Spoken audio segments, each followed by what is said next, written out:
Hola, mi nombre es Juan David Rodríguez Franco y hoy voy a presentar el proyecto de la materia de teoría de la computación. Entonces, para este proyecto se tuvo que elegir a, en la librería de NetLogo un modelo que a uno le gustaría. Entonces, para mi caso, yo prefería elegir el de Wolf Chip Predation, que básicamente trata de una simulación donde hay ovejas que se reproducen y lobos que se comen a las ovejas.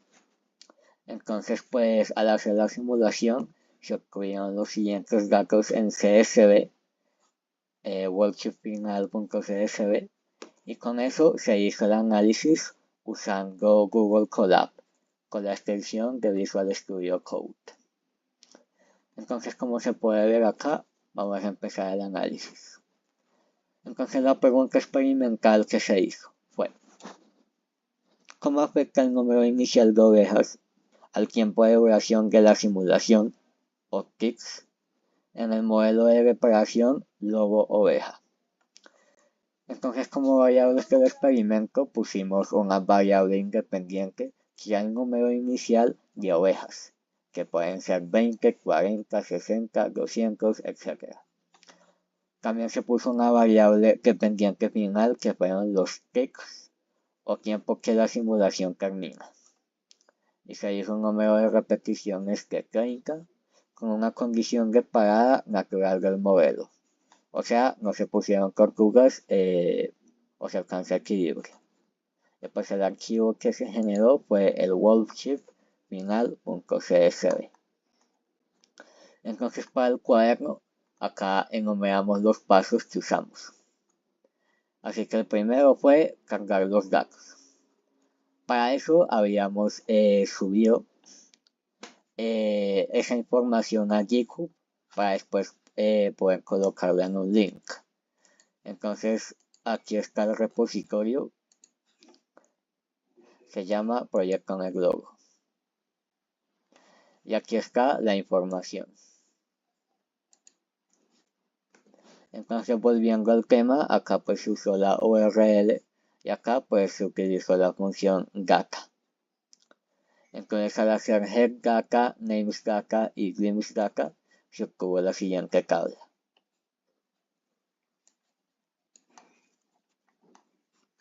El siguiente paso fue renombrar las columnas.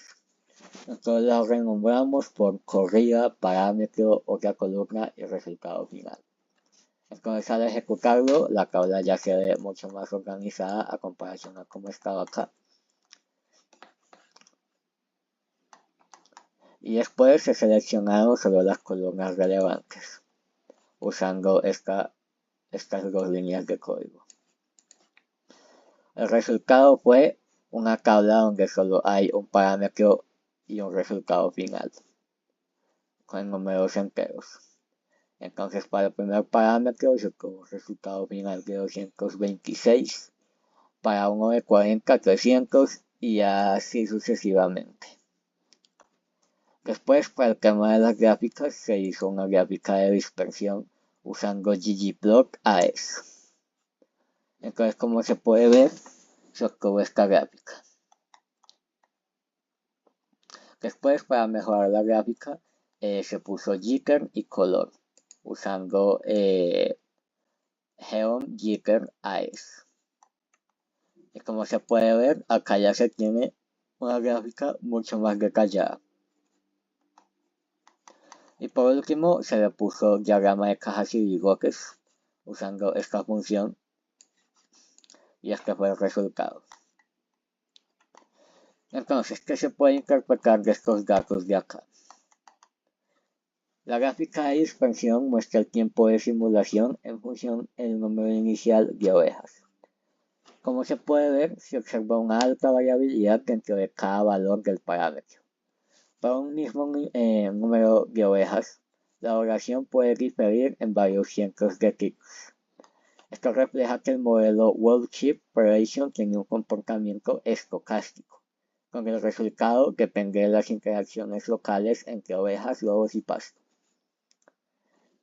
En tendencia general se puede ver que no existe una clara, al menos, Sin embargo, los valores más extremos de población tienden a ocurrir con poblaciones iniciales altas, lo cual tiene sentido. A más ovejas significa más presas disponibles, lo que puede sostener a los lobos por más tiempo. Por otro lado, algunas corridas con muchas ovejas terminan rápido si los lobos se reproducen eficientemente y extinguen a las ovejas. En cuanto a la variabilidad, se puede ver que la dispersión de los resultados es grande en todos los niveles.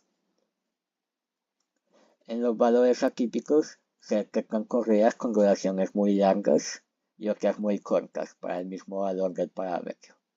Los valores atípicos reflejan la naturaleza sensible del modelo depredador-presa. Y por último, como limitación, se obtiene que este análisis solo captura el estado final, pero no revela la dinámica interna de la simulación. Entonces, esos fueron los resultados obtenidos para el primer cuaderno. Entonces ahora también se hizo otro cuaderno donde se puso una pregunta experimental diferente, como se puede ver. Entonces la pregunta en este caso fue: ¿cómo evoluciona la población de ovejas a lo largo del tiempo para diferentes valores iniciales en el modelo de operación lobo-oveja? En las variables de estado del experimento, se obtuvo que la variable independiente fue igual que la anterior, solo que esta vez se usó count_chip en comparación de acá donde se utilizaron ticks. Entonces acá la variable del tiempo fue los steps, el número de repeticiones fue el mismo y la condición de parada fue la natural del modelo. Los datos obtenidos se guardaron en un CSV. Entonces, como se puede ver, los datos se extrajeron de la URL de GitHub que se tiene acá del repositorio, y después se obtuvo esta siguiente tabla. Después, para organizar la tabla, pues se usó esta línea para renombrar las columnas y que se vea un poco más organizado. Después, nada más se dejaron las columnas relevantes, que para este caso solo fueron 3, las de parámetro, el tiempo y el valor temporal. Se puede ver que, por ejemplo, para un parámetro de 160 se tiene un valor temporal de 160, para uno de 80, 80 y así sucesivamente. Entonces, para las gráficas se obtuvo esto como primera vista. Después se mejoró la gráfica integrando esta línea de código para así ver diferenciado por parámetro, como se puede ver acá. Después se hizo un promedio por parámetro y tiempo usando look by y summarize, como se puede ver acá. Para un parámetro de 20 y un tiempo de 0 se obtuvo un promedio de 20.000, de un parámetro de 20 con un tiempo de 1, se ve que aumentó un poquito y esta tendencia pues se repite en todos los demás valores.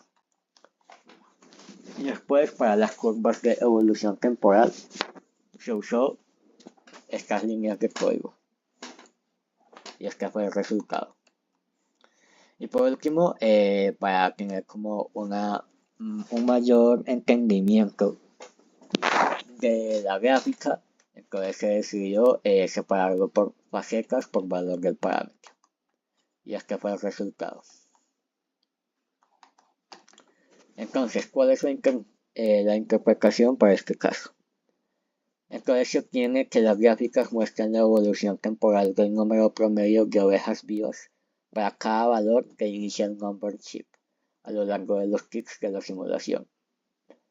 Como tendencia general, se tiene que en todos los casos la población de ovejas comienza en el valor inicial y desciende progresivamente. La velocidad de declive varía según el número inicial de ovejas.